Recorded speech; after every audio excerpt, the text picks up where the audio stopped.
Welcome back. The Democrat spending spree is on. Overnight, the Senate Democrats passed a $3.5 trillion budget blueprint with a 59-40 vote early this morning. This after the Senate passed the bipartisan infrastructure bill yesterday.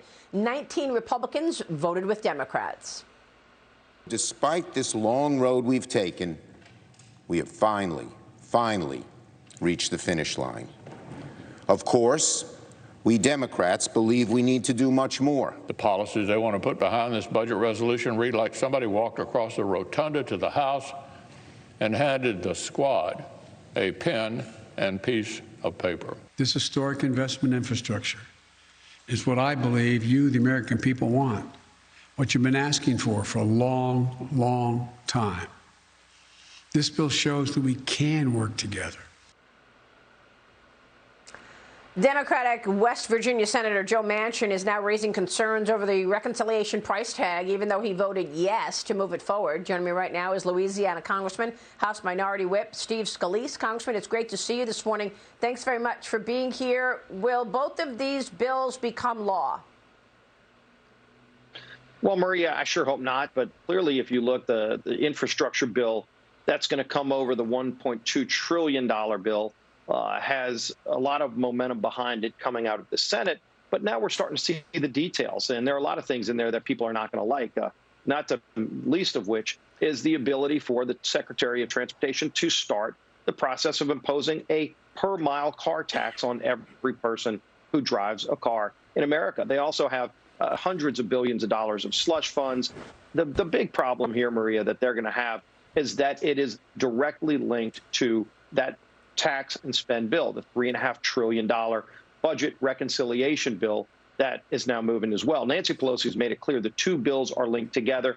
Reconciliation, in her mind, has to pass before she even brings up the infrastructure bill. So the two are one and the same, which means over $5 trillion of new spending with taxes to go with it that would kill middle-class jobs. Joe Biden can talk all he wants about people making less than $400,000 a year. Does anybody in America think that a bill written by Bernie Sanders is going to leave your pocketbook alone? Of course, every family is going to feel the impact of it, starting with the car tax. But think about the inflation. And Maria, you've talked about this a lot. All of the inflation that we're seeing today with $1.5 trillion spent in the COVID relief that had nothing to do with COVID relief. Imagine if you throw another $5 trillion of borrowed money that somebody's going to have to pay for. This bill doesn't pay for all of that. It just spends a whole lot of money on things they're calling infrastructure that have nothing to do with infrastructure. So a lot of Green New Deal garbage in there. Over $100 billion in this linked package goes to people here illegally for amnesty. That's in the bill. I don't hear anybody talking about that. They talk about roads and bridges, and they're hiding behind that. But the bill actually has over $100 billion for things like amnesty. I wonder why they don't want to mention that, too, when the two bills are directly linked together. President Biden said it. Nancy Pelosi said it. Chuck Schumer said it.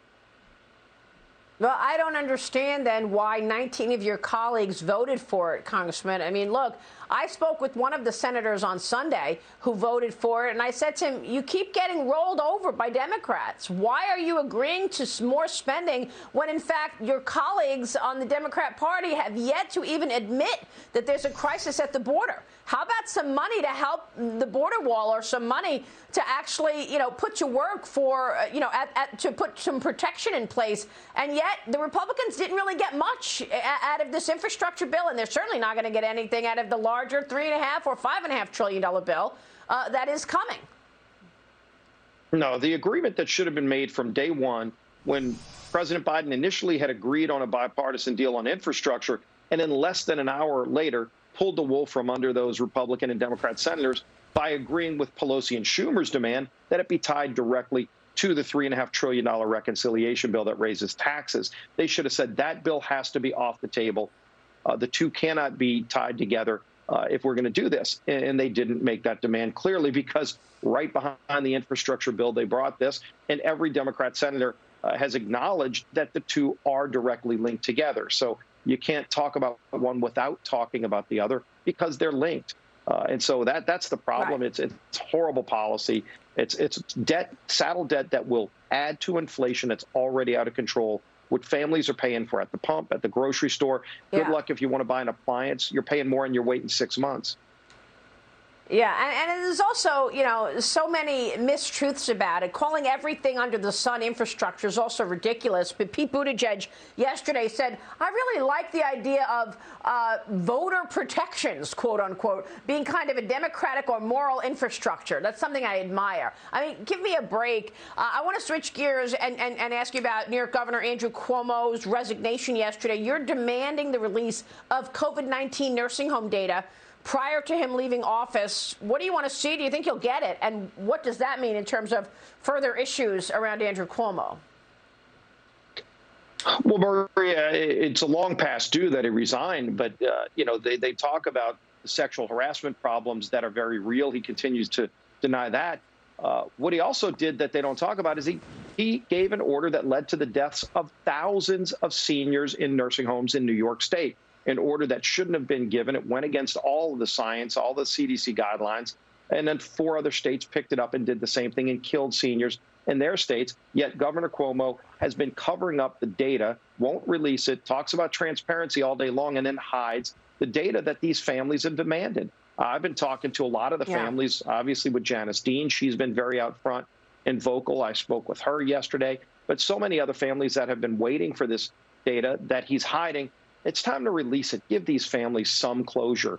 And so I called on him to release that data before he walks out the door. And if he doesn't, I've called on current Lieutenant Governor, future Governor Hochul, to release that data on day one, because she doesn't want to be part of a cover-up. I'm sure she's going to want to clean house from Cuomo. One of the things to clean house on is this cover-up of the thousands of deaths. Why he won't release the data to the public, I don't know, but those families have been demanding answers, and they deserve answers. And so I'm not going to stop fighting to get that information made public.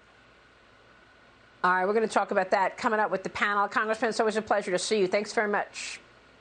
Steve Scalise. Great being with you, Maria. Thanks.